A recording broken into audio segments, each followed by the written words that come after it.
개구리 소년들이 실종된 것은 지난 91년 3월 26일 오전 9시. 한꺼번에 5명이 실종된 이 사건을 해결을 하지 못하고 있습니다. Halo guys, kembali lagi bersama gua Freddy di channel Henry dan Freddy. Emang udah lama gua nggak upload video bareng Henry. Kemarin Henry baru aja upload video beberapa minggu yang lalu. Dan sekarang gua yang baru sempat upload video karena kami memiliki kesibukan masing-masing. Emang itu faktanya kan. Henry dapat magang, gua pengangguran. Jadi ya kali ini gua akan ngebagiin kasus lagi. Ini kasus yang belum terpecahkan hingga sekarang, yang terjadi di Korea Selatan tepatnya. Yaitu mungkin kalian semua udah pernah mendengar tentang kasus ini, yaitu kasus The Frog Boys ya, dimana kasus ini merupakan kasus hilangnya 5 anak kecil atau bocah gitu di sebuah gunung di kota Daegu. Oke, langsung saja kita mulai. So please be quiet. Unit heading up to the code 3 chase.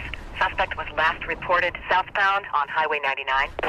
Can you give me more info on that call? Oke, kasus ini terjadi pada tanggal 26 Maret tahun 1991. Pada saat itu merupakan saat dimana pemilihan kepala daerah juga dilaksanakan. Jadi hari itu merupakan hari libur nasional. Nah, anak-anak ini kan mereka kan pastinya tidak bersekolah. Nah, mereka berencana untuk pergi ke Gunung Woryong untuk mencari katak atau kodok. Nah, awalnya mereka ini berenam.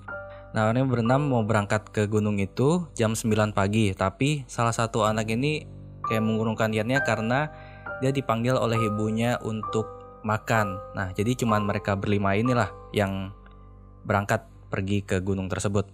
Nah, mereka itu bernama yang pertama Woo Chol-won berumur 13 tahun, ada Jo Ho-yeon berumur 12, Kim Yong-gyu berumur 11 tahun, Park Chan-in berumur 10 tahun, dan Kim Jong-sik berumur 9 tahun.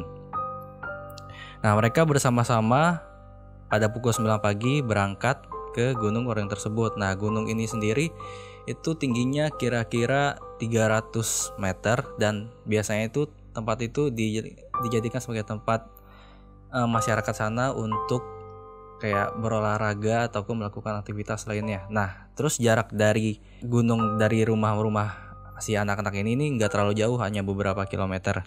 Sampai pada malam hari si anak ini, si kelima bocah ini tidak ada kabar gitu. Jadi kayak menghilang aja gitu. Orang tua dari kelima anak ini terus panik, langsung melaporkannya kepada polisi.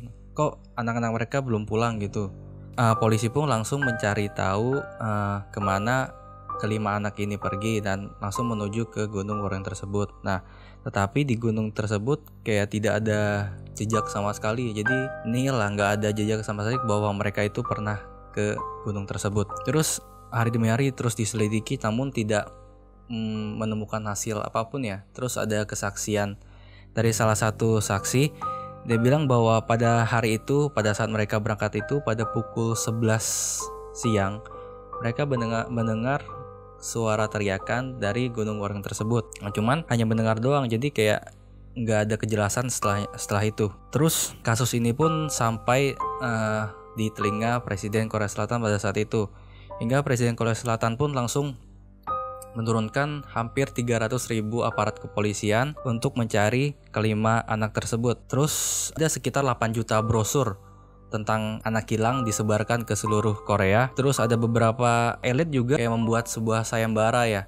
Sayembara, barang siapa yang bisa menemukan kelima anak ini akan mendapatkan hadiah total sekitar 40 juta won atau dirupiahin itu 400 juta. Namun tidak ada hasil. Kepolisian pun juga bingung untuk mencari tahu kemana anak-anak ini pergi. Hingga 11 tahun lamanya, pada tanggal 26 September tahun 2002, salah seorang pria itu pergi ke Gunung Woryong tersebut. Dia kayak nggak tahu lah mau ngapain.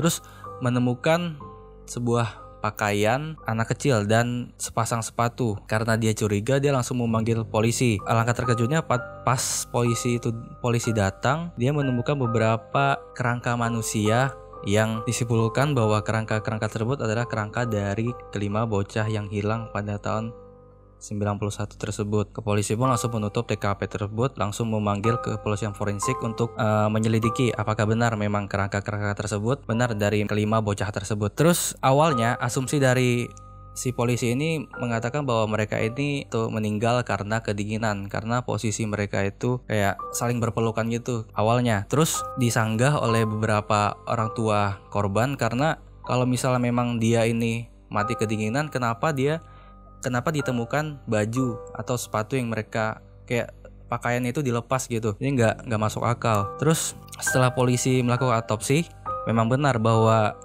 asumsi dari kepolisian itu salah. Banyak sekali kejanggalan di mayat mereka. Apalagi kata dokter forensik ini ada beberapa bekas luka di kepala 3 bocah. Terus ada bekas tembakan peluru ya di tengkorak si bocah tersebut. Polisi pun baru merumuskan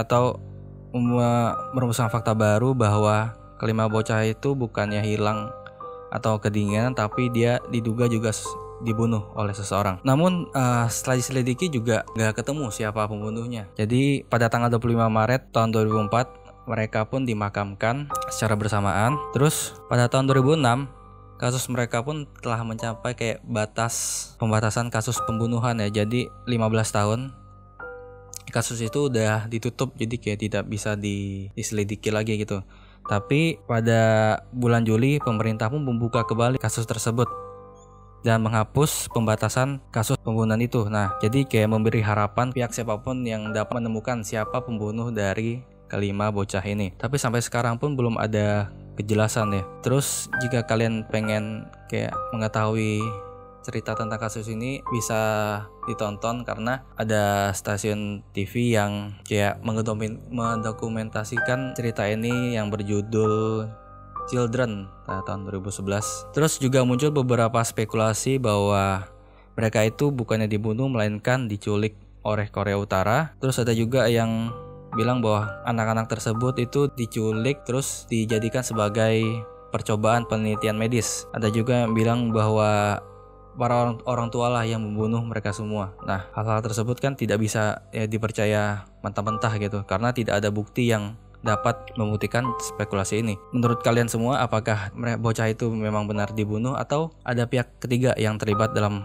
kejadian tersebut? Baik, segitu saja kasus tentang The Frog Boys ini. Aku juga turut berduka cita atas keluarga yang ditinggalkan. Semoga diberi ketabahan. Memang pasti sampai sekarang pun walaupun kasus ini sudah kasus lama, tetap kayak menjadi kesedihan tersendiri bagi setiap orang tua. Terima kasih juga sudah menonton video ini dan jangan lupa like, komen, dan subscribe untuk terus mendukung channel kami. See you in the next video.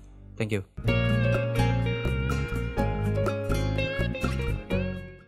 Berapa menit sih, Yan?